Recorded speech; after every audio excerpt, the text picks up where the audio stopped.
Hey, and thanks for tuning in to Cheating Tales Lab. We've got another awesome story for you, and we hope you enjoy every moment. So, let's jump into the story and get things rolling. Jack Reeves fumbled with his keys, the exhaustion from his 36-hour shift making even this simple task a challenge. As the lock finally gave way, he stumbled into the quiet of his home. The silence was a stark contrast to the chaos of the emergency room he'd left behind. He leaned against the closed door, eyes shut, reliving the day's triumphs. Mrs. Johnson's heart transplant had been successful. Little Timmy would walk again after that nasty car accident. Jack allowed himself a small smile. Days like these made the long hours worth it. Opening his eyes, he surveyed the dim entryway. His gaze fell on his daughter's backpack, carelessly tossed on the floor.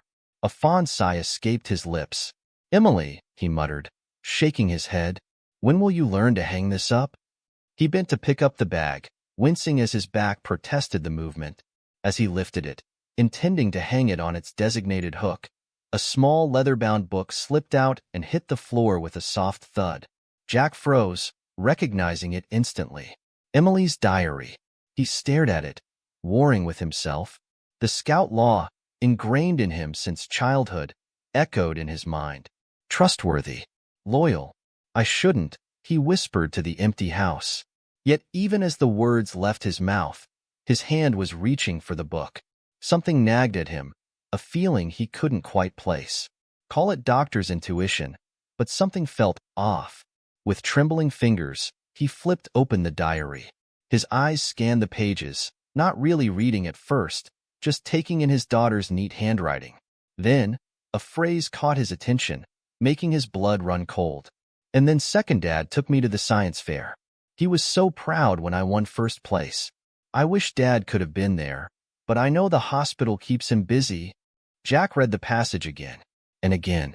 Each time, the words "second dad" seemed to grow larger, mocking him. "What the hell?" he muttered, his voice barely audible.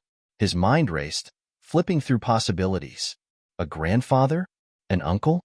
But no, Emily would have used those terms. This was something else. Something deliberate. He turned more pages, his heart pounding a frantic rhythm against his ribs. More references to this mysterious figure leapt out at him. "Second dad helped me with my math homework.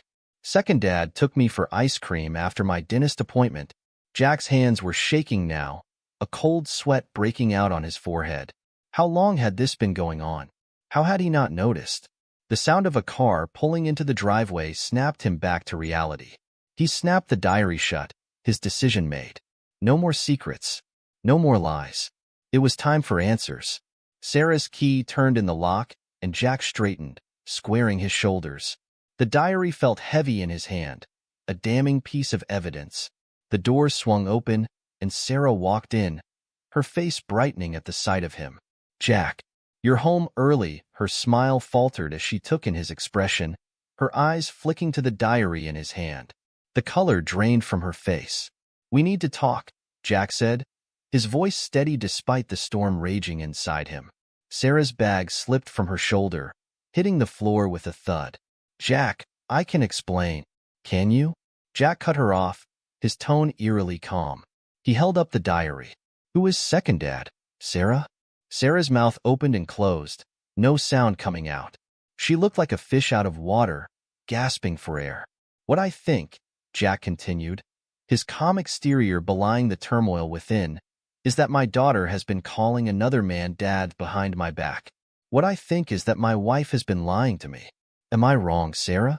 Sarah's shoulders slumped, defeat written in every line of her body. "His name is Alan," she whispered, her voice barely audible. "Dr. Alan Blackwood. He was my professor in college."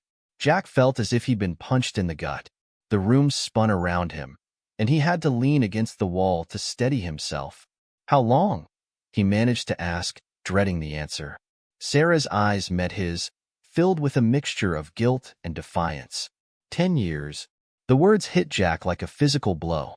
A decade. A whole decade of lies and betrayal. He opened his mouth to speak, but no words came out. What could he possibly say in the face of such a betrayal? Sarah took a step toward him, her hand outstretched. Jack, please, let me explain.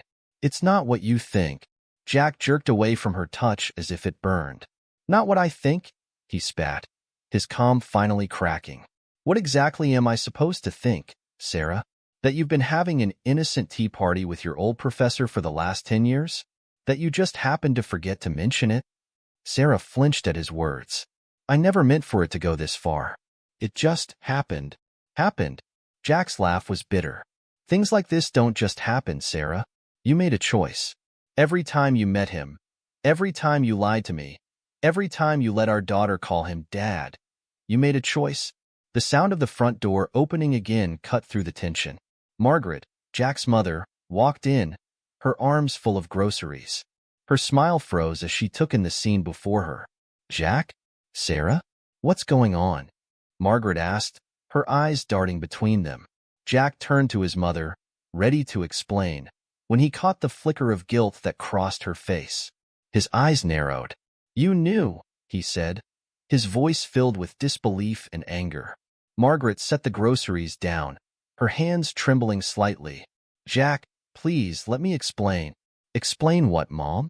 Jack's voice rose, filling the small entryway. Explain that you've been covering for Sarah's affair? That you've been lying to me too? Margaret's eyes filled with tears. She nodded, unable to speak. Jack's laugh was hollow, devoid of any humor. How long have you known?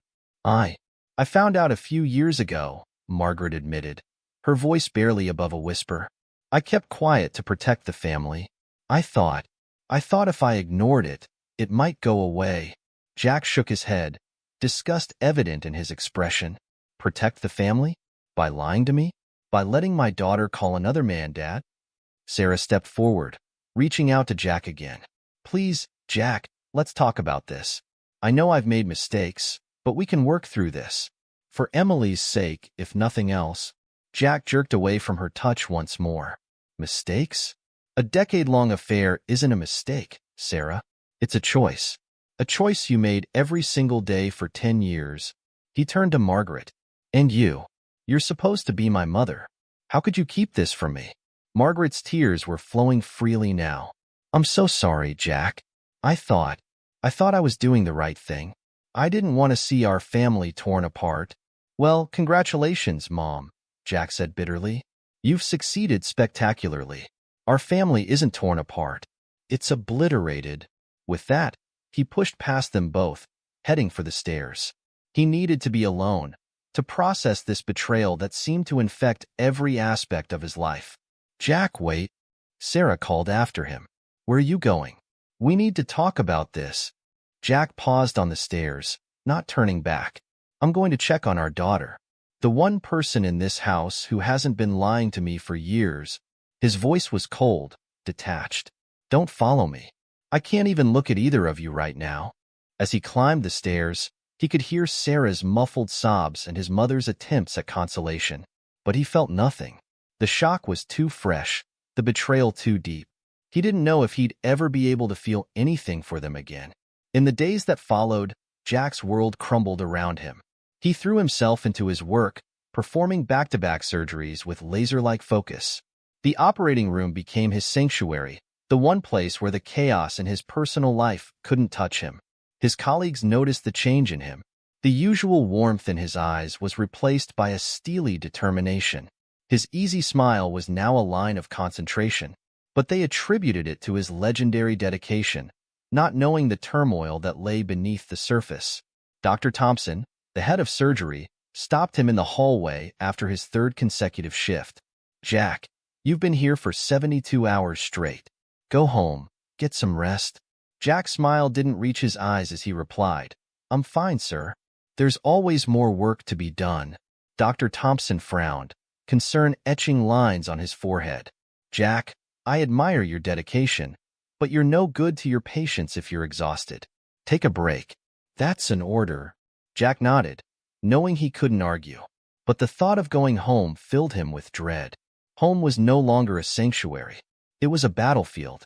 As he drove home, his mind wandered to the confrontations that awaited him. Sarah had been trying to corner him for days, attempting to explain, to justify her actions. But how could anyone justify a decade of lies? He pulled into the driveway, steeling himself for what was to come.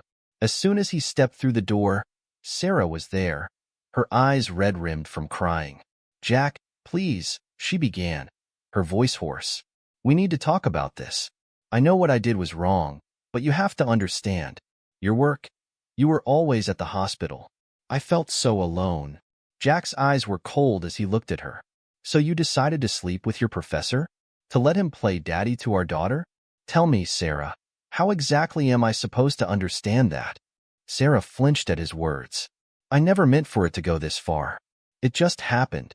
Alan was there when you weren't. He listened, he cared, and I didn't." Jack interrupted, his voice rising. "I was saving lives, Sarah. I was working to provide for our family. And all this time, you were, what? Playing happy families with your lover?" Sarah's face crumpled. "It wasn't like that, Jack. I love you. I've always loved you. Alan he was a mistake. A horrible, terrible mistake." Jack shook his head, disgust evident in his expression. "A mistake is forgetting to buy milk, Sarah. A mistake is being late for a dinner reservation. What you did, that's not a mistake. That's a choice. A choice you made every day for 10 years. He pushed past her, heading for the stairs. He needed to see Emily, the one person in this house who hadn't betrayed him. He found Emily sitting alone in her room, her eyes red from crying. His heart broke at the sight. In all the chaos, he hadn't stopped to think how this was affecting her. "Hey, sweetheart," he said softly, sitting next to her on the bed. "How are you holding up?" Emily's lower lip trembled. "Is this my fault, Dad? Because I wrote about him in my diary?" Jack pulled her into a tight hug, his own eyes stinging with unshed tears. "No, absolutely not. None of this is your fault, Emily. You hear me? This is about choices that adults made, not you." Emily clung to him, her small body shaking with sobs. "I'm sorry, Dad. I'm so sorry. I didn't mean to call him Dad," he said. "He said it would make Mom happy." Jack's jaw clenched at her words, but he kept his voice gentle. "You have nothing to be sorry for, Emily. You did nothing wrong. The adults in your life, we're the ones who messed up. But I promise you, we're going to fix this. Somehow." As Emily's sobs subsided, Jack felt a renewed sense of determination. He would get through this, for her sake if nothing else. He might not know what the future held, but he knew one thing for certain. He would do whatever it took to protect his daughter from the fallout of this betrayal. That evening, as Jack sat in his study, trying to make sense of the chaos his life had become, his phone rang. He didn't recognize the number, but something told him to answer. "Hello? Jack? This is Alan Blackwood." Jack's grip on the phone tightened, his knuckles turning white. The voice on the other end was smooth, almost condescending. It took every ounce of Jack's self-control not to hang up immediately. "What do you want?" he managed to grit out. "I think it's time we discuss this situation like gentlemen, don't you?" Blackwood's tone was infuriatingly calm, as if they were discussing nothing more consequential than the weather. Jack's jaw clenched so hard he thought his teeth might crack. "Fine," he spat out. "Name the time and place." As he hung up, Jack's mind was already formulating a plan. This wasn't over. Not by a long shot. Blackwood might think he had the upper hand, but Jack was just getting started. He would protect his daughter, salvage what was left of his family, and make sure Blackwood paid for his part in this betrayal. The road ahead was uncertain, filled with challenges he never thought he'd have to face. But Jack Reeves was no stranger to adversity.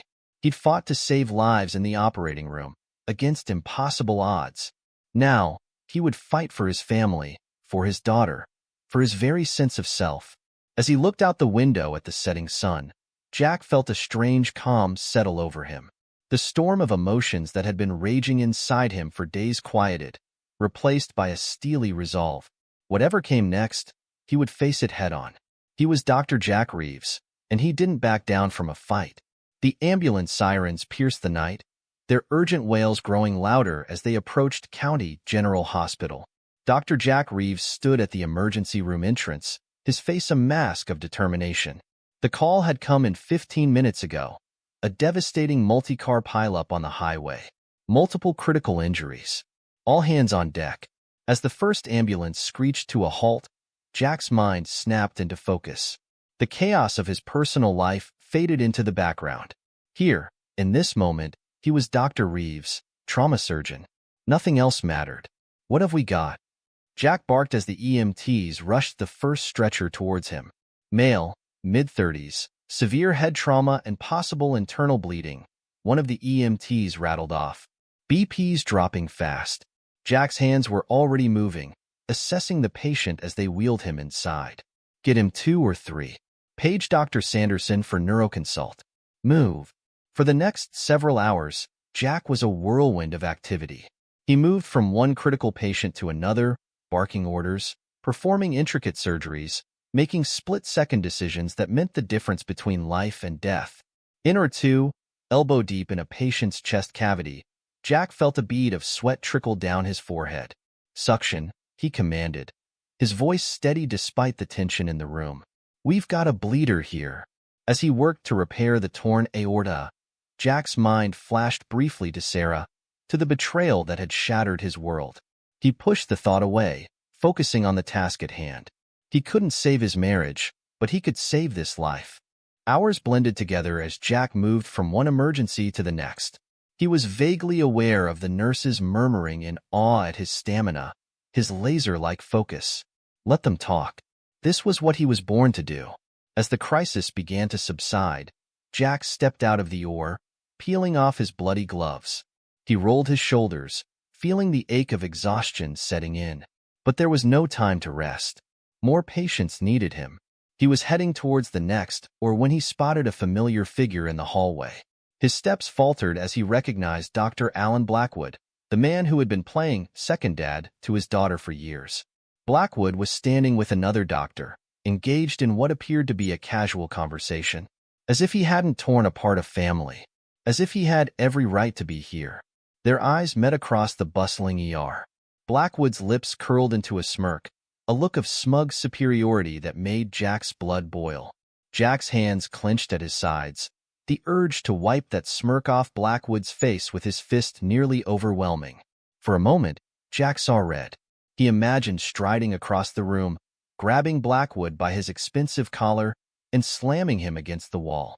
He could almost feel the satisfying crunch of the man's nose breaking under his fist. But then a nurse's voice cut through his violent fantasy. Dr. Reeves, we need you in or 4. It's critical. Jack blinked, the red haze receding. He took a deep breath, unclenching his fists.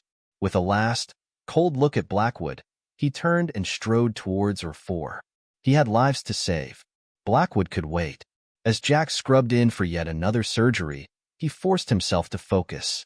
Push away the anger, the betrayal, the hurt. Channel it all into saving lives. That's what he did best. That's what he could control. Hours later, as the sun began to peek over the horizon, Jack finally emerged from the OR. The crisis was over. They had lost 2 patients, but saved many more. It was a victory, albeit a bittersweet one. As he headed towards the locker room, dead on his feet, a voice called out to him. Dr. Reeves? A word, please. Jack turned to see Dr. Harrison, the hospital administrator, beckoning him into his office. With a weary nod, Jack followed him in. Remarkable work tonight, Jack, Dr. Harrison began, his tone grave despite the praise. You saved a lot of lives. Just doing my job, Jack replied, too tired for false modesty. About that, Dr. Harrison continued, his expression turning grim. I'm afraid I have some bad news. The board has decided that due to budget cuts, we need to eliminate one senior surgeon position. Jack felt a cold weight settle in his stomach. After everything he'd been through, after the hell of the past few days, now this? I see, he said, his voice carefully neutral. And I suppose I'm on the chopping block? Dr. Harrison spread his hands in a helpless gesture. Nothing's been decided yet, but I wanted to give you a heads up. The board will be reviewing all senior staff over the next week. I suggest you prepare to defend your position. Jack nodded, his mind already racing. He'd have to fight to keep his job, all while his personal life was in shambles. But he was Dr. Jack Reeves. He didn't back down from a fight. "Thank you for letting me know," he said, standing up. "If there's nothing else?" As he left Dr. Harrison's office, Jack's exhaustion was tinged with a new determination. He'd been backed into a corner, both personally and professionally. But he wasn't going down without a fight. Not by a long shot. The park was quiet in the early evening, the fading sunlight casting long shadows across the carefully manicured lawns. Jack Reeves sat on a bench, his posture rigid, eyes scanning the path. He checked his watch for the third time in as many minutes. Blackwood was late. Typical. As if summoned by Jack's impatience, a figure appeared on the path. Dr. Alan Blackwood strolled towards the bench, his silver hair catching the last rays of sunlight. His walk was unhurried, almost leisurely, as if he were out for an evening constitutional rather than a confrontation. Jack's jaw clenched as Blackwood approached. The man's casual demeanor, his air of smug superiority, made Jack's blood boil. But he forced himself to remain seated, to maintain his outward calm. He wouldn't give Blackwood the satisfaction of seeing him lose control. "Jack, my boy," Blackwood said as he reached the bench, his tone infuriatingly patronizing. "So good of you to meet me here. Lovely evening, isn't it?" Jack didn't respond, merely gestured for Blackwood to sit.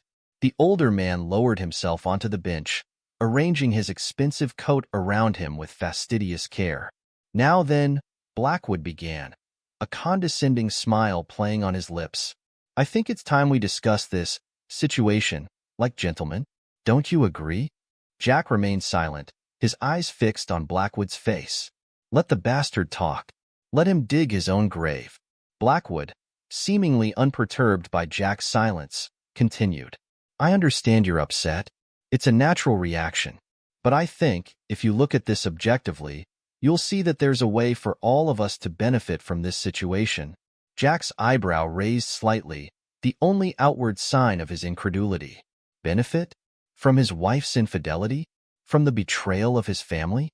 He was curious to see how Blackwood would spin this. "You see," Blackwood went on, warming to his theme, "Sarah and Emily, they need me. I've been a part of their lives for so long now. And you, Jack, well, let's be honest. Your work keeps you away so much. They need a stable presence in their lives." Jack's hands clenched into fists, his knuckles white with the effort of restraining himself. "But still," he said nothing. "What I'm proposing," Blackwood said, leaning in conspiratorially, "is an arrangement. I continue to see Sarah and Emily. I can be there for them when you can't. Think of it as a support system. For your family." The audacity of the suggestion nearly took Jack's breath away. For a moment, he was speechless with rage. But then, something shifted inside him. A cold, clear anger replaced the hot fury that had been burning in his chest. When Jack finally spoke, his voice was soft, but there was steel beneath the quiet tone. "An arrangement," he repeated, as if tasting the word. "That's an interesting proposal, Alan. May I call you Alan?" Blackwood nodded, a look of relief crossing his face. He clearly thought Jack was coming around to his way of thinking. "Let me counter with an arrangement of my own," Jack continued, his voice still dangerously soft. "Here's what's going to happen. You're going to walk away. From Sarah, from Emily, from my family. You're going to disappear from our lives so completely it'll be like you never existed." Blackwood's smug smile faltered. "Now, Jack, be reasonable." "I'm not finished," Jack cut him off, his tone brooking no argument. "If you don't, I will destroy you. I will report you to the University Ethics Board.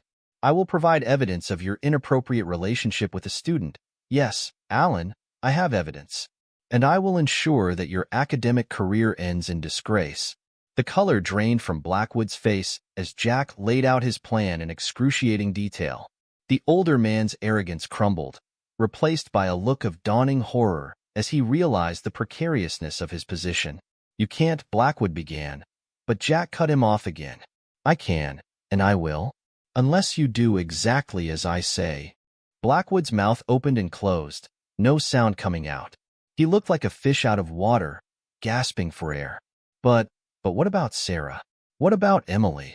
Blackwood finally managed to sputter. "They need me." Jack stood up, looming over the seated man. What they need, he said, his voice cold, is for you to disappear. You've done enough damage. It's time for you to go. With that, Jack turned and walked away, leaving Blackwood sputtering threats and pleas behind him.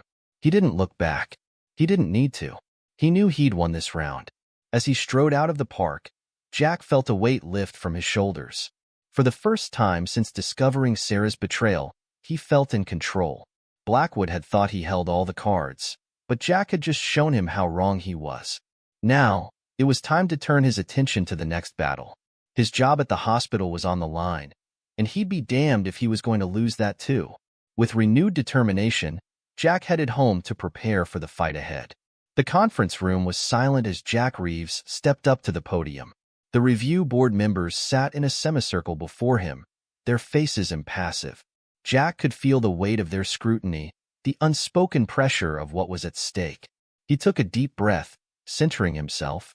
He'd spent the last week preparing for this moment, poring over hospital records, analyzing efficiency reports, crafting a plan that would not only save his job but revolutionize the ER.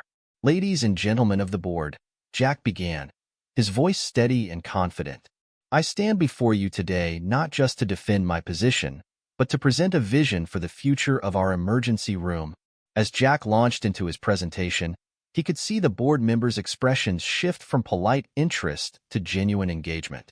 He laid out his comprehensive plan to improve ER efficiency and reduce costs, his words painting a picture of a streamlined, cutting-edge emergency department that would set new standards in patient care. By implementing these changes, Jack continued, clicking through his meticulously prepared slides, we can reduce wait times by 30%, increase patient satisfaction by 25%, and most importantly, save more lives. He saw Dr. Harrison, the hospital administrator, lean forward, his brow furrowed in concentration. The other board members were scribbling notes, nodding along with Jack's points. As Jack neared the end of his presentation, he felt a surge of confidence. He'd given them something to think about, something that went beyond simply justifying his own position. He was offering them a way to transform the entire emergency department. In conclusion, Jack said, his voice ringing with conviction, I believe that by adopting these measures, we can not only weather the current budget crisis but emerge stronger, more efficient, and better equipped to serve our community. Thank you. As Jack finished speaking, a murmur of discussion broke out among the board members. Dr. Harrison opened his mouth, presumably to begin the questioning phase of the review, when suddenly, a shrill alarm cut through the air. Code blue in the ER. A voice announced over the intercom. Code blue in the ER. Without hesitation, Jack turned to the board. I apologize, but I'm needed downstairs. Lives are at stake. Before anyone could object, Jack was out the door, racing towards the emergency room. As he ran, he could hear footsteps behind him. The board members were following. Jack burst into the ER to find chaos. A patient on a gurney was convulsing, surrounded by frantic nurses. What's the situation? Jack barked, already moving towards the patient. Male, 50s, cardiac arrest, a nurse reported. We've been doing CPR for 10 minutes. No response. Jack's mind kicked into high gear, assessing the situation in seconds. Get me the defibrillator, he ordered. Already starting chest compressions. Push one of AP. As he worked, Jack was vaguely aware of the board members watching from the doorway. But his focus was entirely on the patient. Nothing else mattered. Clear. Jack called, applying the defibrillator paddles. The patient's body jerked with the shock, but the heart monitor continued its ominous flat line. Again, Jack commanded, resuming compressions. Come on, don't give up on me now. Minutes ticked by, feeling like hours. Jack's arms ached from the constant compressions, sweat beading on his forehead. But he didn't stop. He couldn't stop. Clear, he called again, delivering another shock. For a moment, nothing happened. Then, miraculously, a beep. Then another. The heart monitor sprang to life, showing a weak but steady rhythm. We've got a pulse, Jack announced, his voice hoarse with exertion and relief. Get him to the ICU, Stat. As the nurses wheeled the patient away, Jack finally allowed himself to breathe. He turned to find the entire review board staring at him, their expressions a mix of awe and respect. Dr. Harrison stepped forward, a smile breaking across his usually stern face. "Dr. Reeves," he said, "I think we've seen all we need to see. Your position is safe. In fact, if you're amenable, we'd like to offer you the position of head of emergency surgery." Jack blinked, the words taking a moment to register through his post-adrenaline haze. Thank you, sir," he managed to say. "I'd be honored." As the news spread through the hospital, Jack found himself surrounded by congratulating colleagues. Nurses patted him on the back. Fellow doctors shook his hand. In that moment, Jack felt a surge of pride and accomplishment that he hadn't experienced in a long time. But even as he accepted the congratulations, a part of Jack's mind was already moving forward. He had secured his professional future, yes, but there was still work to be done. His personal life was still in shambles, and he had no intention of letting Blackwood or Sarah off the hook. As he headed to his office to change out of his sweat-soaked scrubs, Jack's mind was already formulating his next move. He had won this battle, but the war was far from over, and Jack Reeves was just getting started. Jack Reeves sat in his dimly lit study, surrounded by stacks of papers and file folders. The soft glow of his laptop screen illuminated his face, casting shadows that accentuated the lines of exhaustion etched there. He rubbed his eyes, bleary from hours of poring over financial records and emails. It had been 3 weeks since his confrontation with Blackwood in the park. 3 weeks of sleepless nights and caffeine-fueled days. But Jack was nothing if not methodical. He would build his case brick by brick, leaving no stone unturned. He reached for his phone, dialing a number he'd come to know by heart. Daniel's Investigations, a gruff voice answered on the second ring. "It's Reeves," Jack said, his voice low. "Any updates?" "Yeah, Doc. Got some juicy stuff for you. Your wife and the professor met again yesterday. Got it all on camera this time." Jack's jaw clenched. Even after everything, even after he'd made it clear to Blackwood to stay away, they were still seeing each other. "Send me everything," he said, his tone clipped. As he hung up, Jack's eyes fell on a framed photo on his desk. It was from happier times. Him, Sarah, and Emily at the beach, all smiles and sunburned noses. He turned the framed face down with a heavy sigh. Turning back to his laptop, Jack pulled up the financial records he'd been combing through. Credit card statements, bank transfers, even receipts Sarah had carelessly left lying around. It was all there in black and white, years of misused family funds, funneled into supporting her affair with Blackwood. A hotel room here, an expensive dinner there. Gifts that Jack now realized were never for him. It made him sick to his stomach. But it wasn't just about the money. Jack had been reaching out to Blackwood's former students, carefully and discreetly. The pattern that emerged was disturbing. Blackwood had a history of inappropriate relationships with students, stretching back years. He'd just been clever enough to keep it quiet. Until now, a knock at the study door startled Jack from his thoughts. "Come in," he called, hastily minimizing the windows on his screen. Emily poked her head in, her eyes red-rimmed from crying. "Dad, can I talk to you?" Jack's heart clenched. In his laser focus on building his case, had he been neglecting his daughter? "Of course, sweetheart. Come here." Emily shuffled in, curling up in the armchair across from Jack's desk. She looked small, vulnerable. Jack waited patiently for her to speak. Is Mom coming back?" Emily finally asked, her voice barely above a whisper. Jack sighed. How could he explain this to a child? "I don't know, Emily. Your mom and I. We have a lot to work through."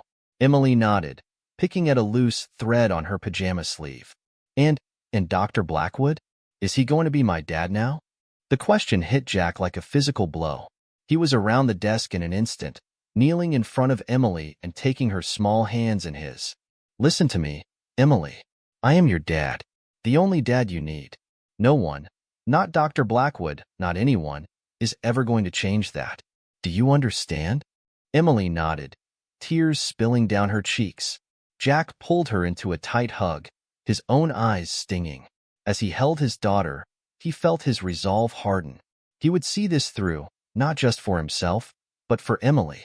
Later that night, after Emily had gone to bed, Jack found himself staring at his phone again.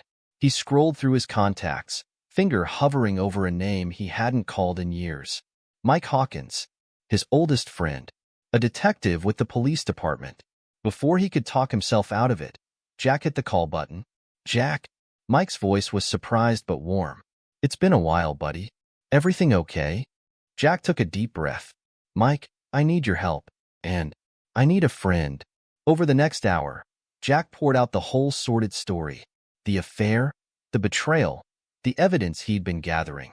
Mike listened in silence, only occasionally asking for clarification. When Jack finally finished, there was a long pause on the other end of the line. Jesus, Jack, Mike finally said. I had no idea. Why didn't you call me sooner? I don't know, Jack admitted. Pride, maybe. Shame. I needed to handle it on my own. Well, you're not alone anymore, Mike said firmly. Listen, what you're doing, building this case, it's smart, but you need to be careful. This Blackwood guy sounds like a real piece of work, and if he's as connected as you say, he could be dangerous. Jack nodded, even though Mike couldn't see him. I know. That's why I called you. I need advice, Mike. Legal advice, sure, but I also need to know I'm not crazy, that I'm doing the right thing here. You're not crazy, Jack, Mike assured him. And from where I'm sitting, you're handling this about as well as anyone could. But listen, you need to be prepared for how ugly this could get. Are you sure you want to go through with this? Jack's eyes fell on the face-down photo frame. For a moment, he saw Emily's tear-stained face in his mind. His jaw set. I'm sure, he said. I have to see this through. For Emily's sake, if nothing else. All right, Mike said. Then let's do this right. Here's what you need to do.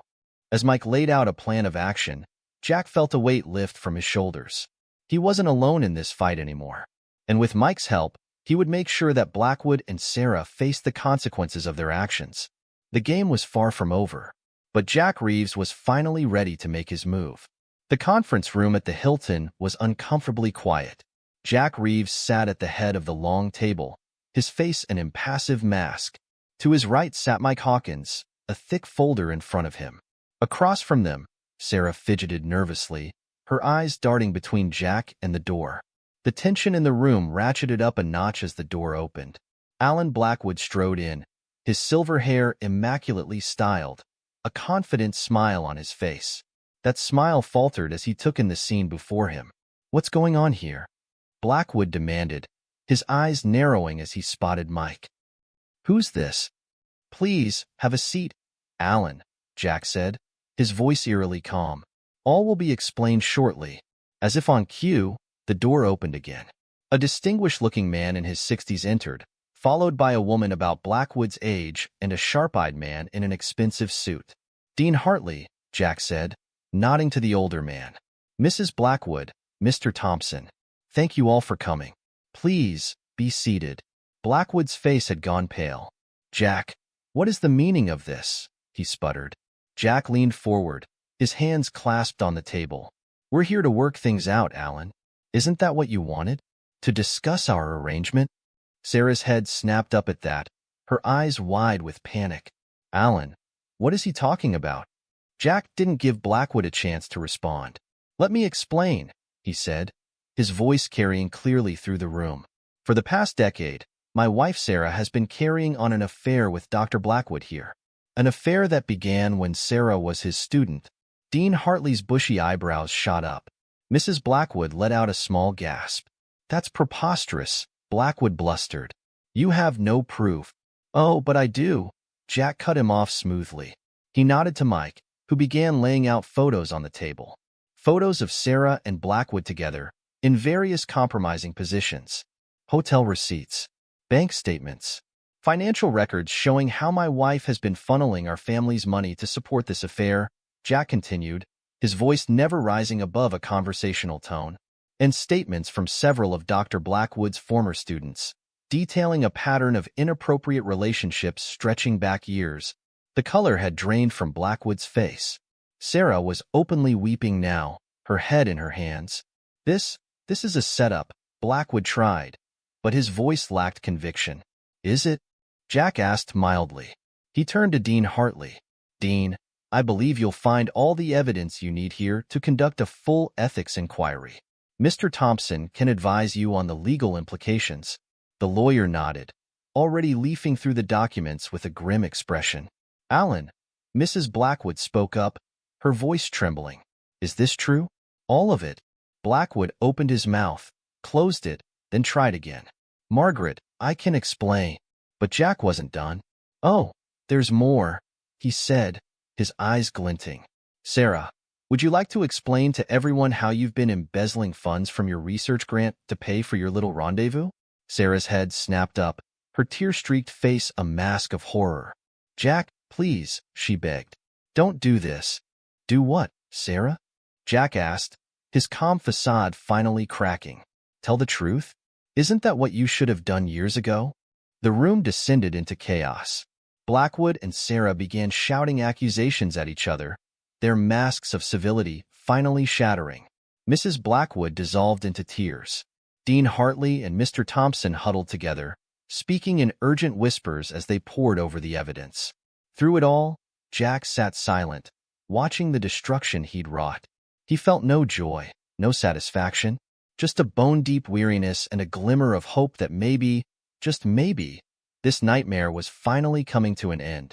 As the shouting reached a fever pitch, Mike leaned over to Jack. "You okay, buddy?" he asked quietly. Jack nodded, his eyes never leaving the scene before him. "I will be," he said. "Let's finish this." With that, Jack stood, silencing the room with his presence.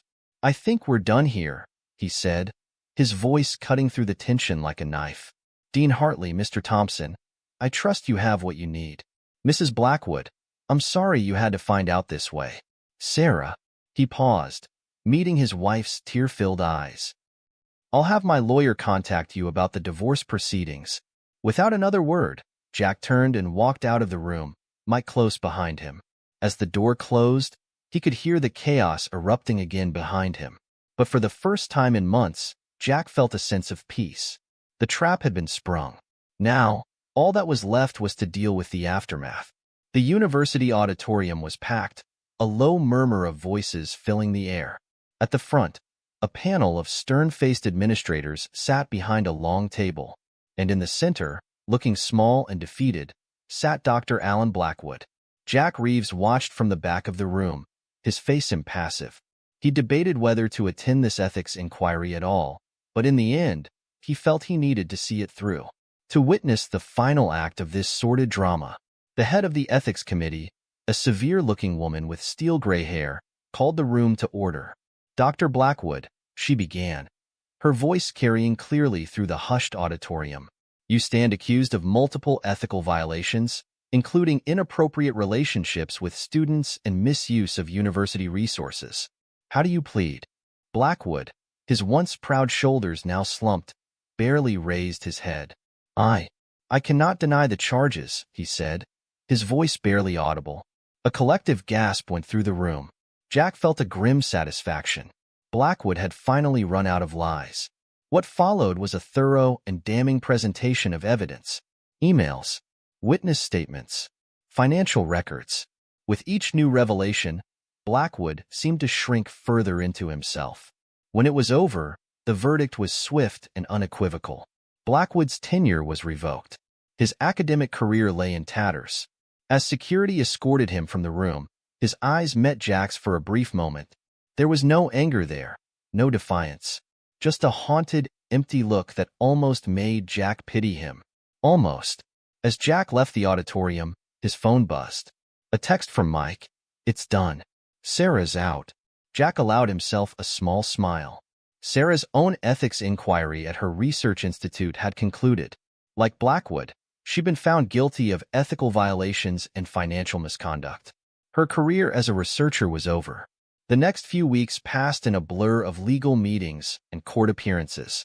Jack's lawyer, armed with the mountain of evidence he'd gathered, presented an ironclad case for divorce. Sarah, her fight gone, barely contested it. The final hearing was mercifully brief. As the judge delivered her ruling, Jack felt a weight he'd been carrying for months finally lift from his shoulders. In light of the evidence presented, the judge said, her tone grave, this court grants the petition for divorce. Furthermore, given the extent of Mrs. Reeves' infidelity and financial misconduct, the court awards full custody of the minor child, Emily Reeves, to Dr. Jack Reeves. Sarah let out a choked sob from across the courtroom, but Jack didn't look at her. His thoughts were only of Emily, of the future they would build together. As he left the courthouse, Jack was surprised to find a small crowd of reporters waiting. Word of the scandal had spread, it seemed. "Dr. Reeves," one called out, "how do you feel about the verdict?" Jack paused, considering his words carefully. "I'm grateful that justice has been served," he said finally. "But more than that, I'm looking forward to moving on with my life and focusing on what really matters, my daughter." Another reporter pushed forward. "There are rumors that the hospital wants you to join their ethics committee. Any comment?" Jack blinked, taken aback. This was the first he'd heard of it. But as he thought about it, a slow smile spread across his face. "If that's true," he said, "I'd be honored. After everything that's happened, I think ensuring ethical behavior in our institutions is more important than ever." As the reporters clamored for more, Jack politely excused himself. He had somewhere more important to be. An hour later, Jack stood in the driveway of a modest suburban home, Emily's small hand clasped in his. A sold sign swung gently in the breeze. "Well, what do you think?" Jack asked, looking down at his daughter. "Is this going to be a good new home for us?" Emily looked up at him, a tentative smile on her face. "It's nice," she said, "but it's going to be different, isn't it? Without Mom?"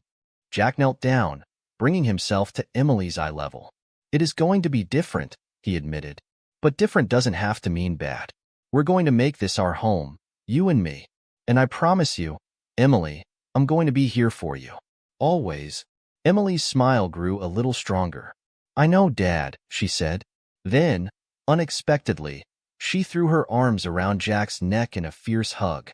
"You're the only dad I need," she whispered. Jack hugged her back just as tightly, feeling the sting of tears in his eyes. For the first time in what felt like forever, he allowed himself to feel a glimmer of hope, of healing. As they broke apart, Jack stood and ruffled Emily's hair. "Come on," he said, fishing the new house keys out of his pocket. "Let's go check out your new room." Hand in hand, father and daughter walked up the path to their new home. Behind them, the sun was setting, painting the sky in vibrant oranges and pinks. It was, Jack thought, a fitting end to this chapter of their lives. And as he opened the door to their new home, Jack Reeves felt ready, at last, to begin writing the next one. This is where our story comes to an end. Share your thoughts in the comment section. Thanks for your time. If you enjoy the story, please subscribe to this channel. Click on the video you see on the screen, and I will see you there.